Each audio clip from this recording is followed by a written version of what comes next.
오늘 우리에게 주시는 하나님의 말씀은 레위기서 16장 6절에서 10절 말씀과 21절, 22절 말씀 두 곳을 보도록 하겠습니다. 레위기서 16장 6절에서 10절 말씀과 21절, 22절 말씀 교독하시고 마지막 절은 함께 합독하시겠습니다. 제가 먼저 읽습니다.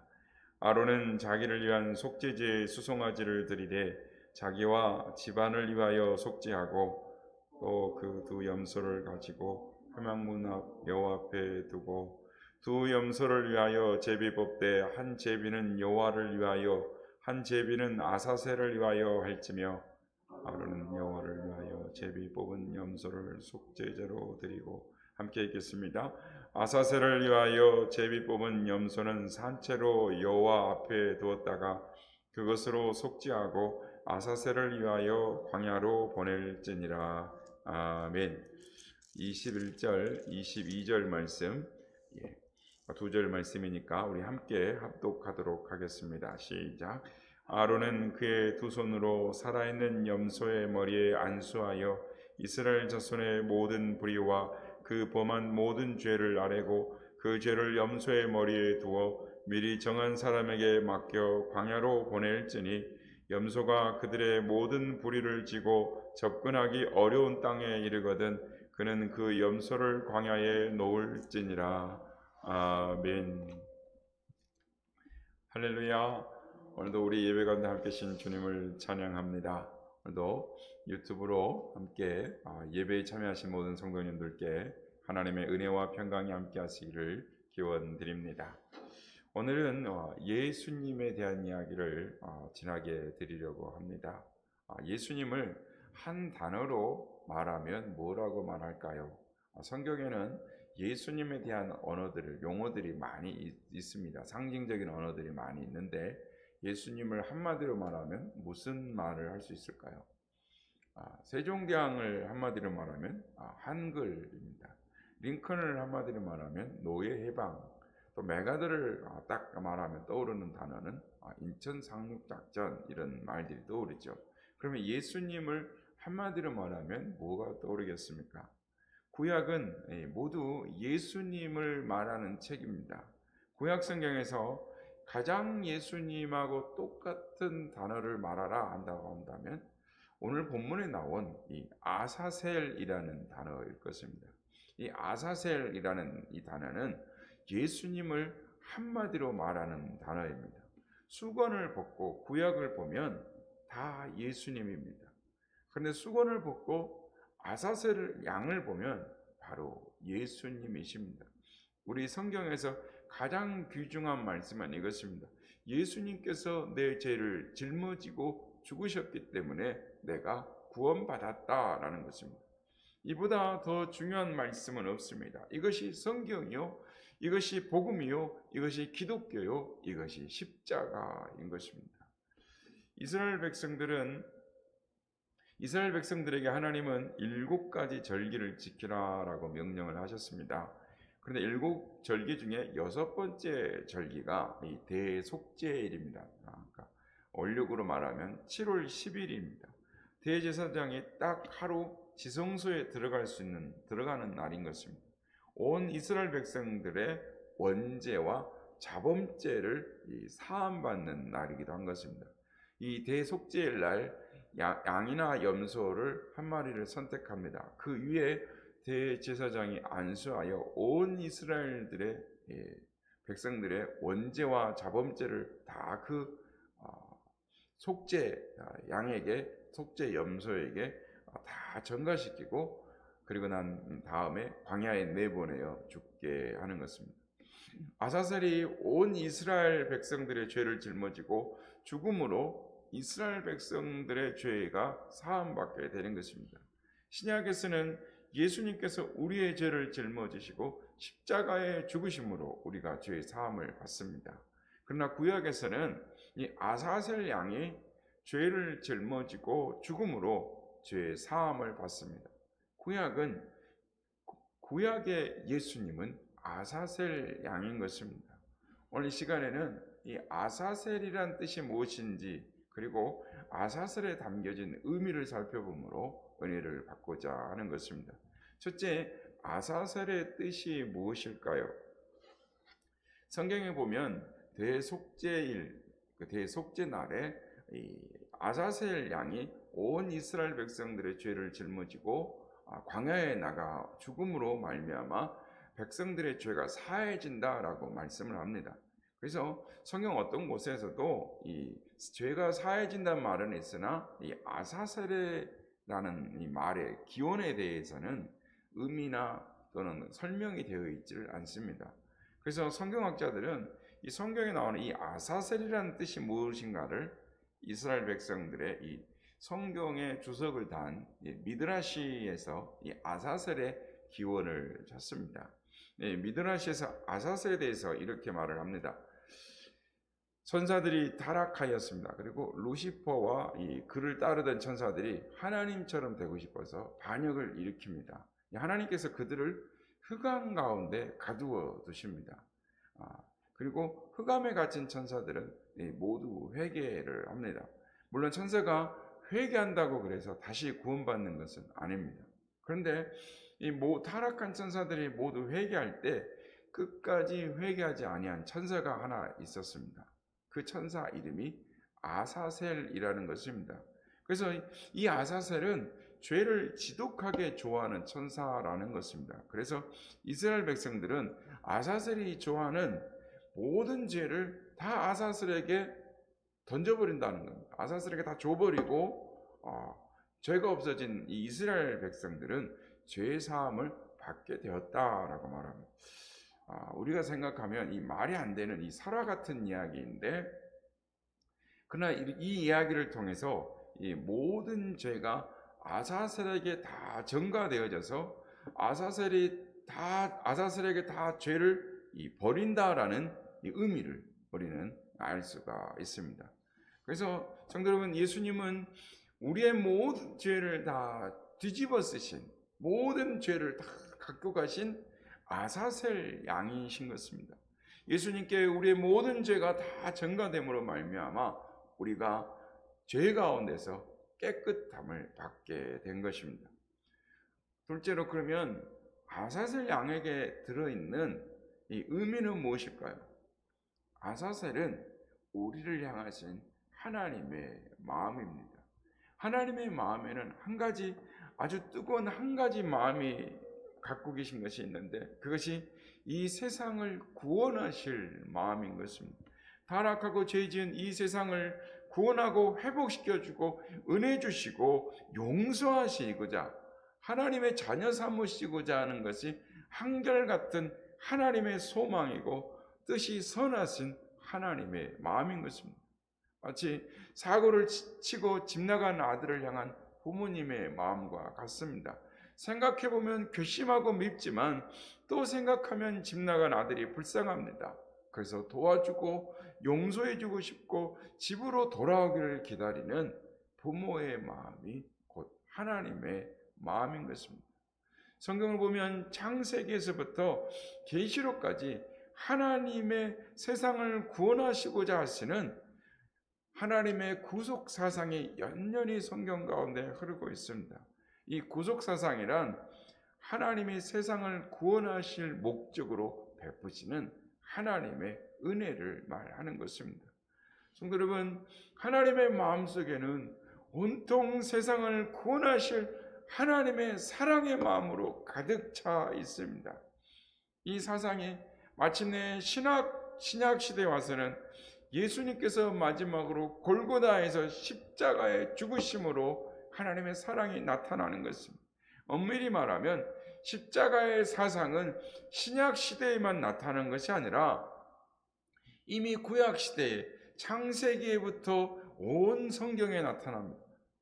하나님께서 타락한 아담과 하와를 위하여 어린 양을 잡으시죠.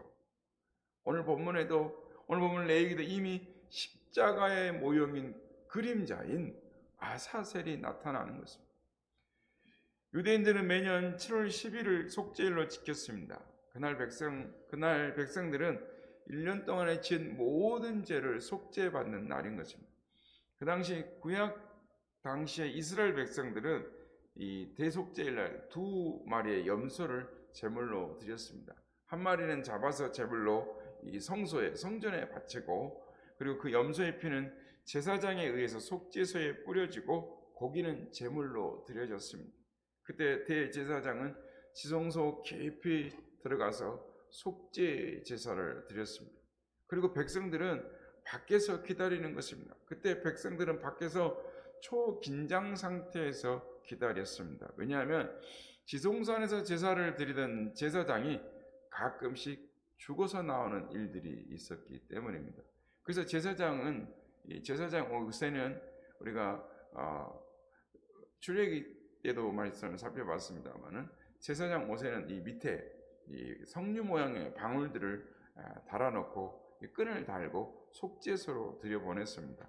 지성소에서 제사 드리느라고 몸을 움직일 때마다 방울 소리가 나면 밖에서도 안심이었습니다. 그런데 방울 소리가 나지 않으면 안에서 제사장이 죽은 것이기 때문에 옷에 매달은 줄을 당겨서 제사장을 끌어냈던 것입니다.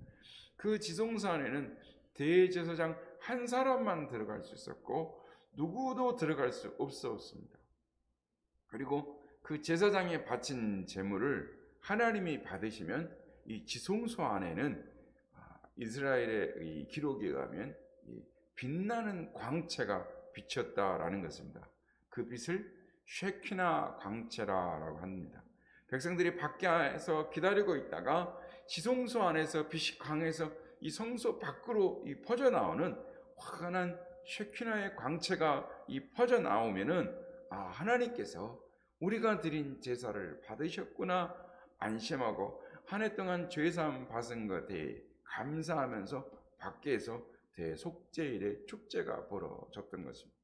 그런데 또 한 마리의 염소는 아사셀 염소라고 부릅니다.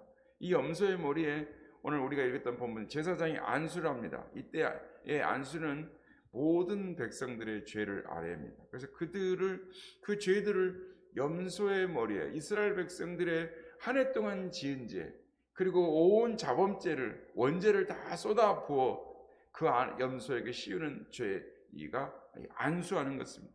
그리고 그때부터 이 염소가 순환의 행보를 시작하는 것입니다. 사람들의 모든 죄를 짊어진 염소는 사람들의 손에 이끌려서 예루살렘 거리를 통해서 감난산을 지나 동쪽 요단강까지 끌려가는 것입니다. 그리고 요단강 넘어 광야에 버려지는 것입니다. 이 염소가 예루살렘 거리를 지나가는 동안 연도의 백성들이 모여서 지나가는 어린 염소에게 온갖 저주를 퍼붓습니다.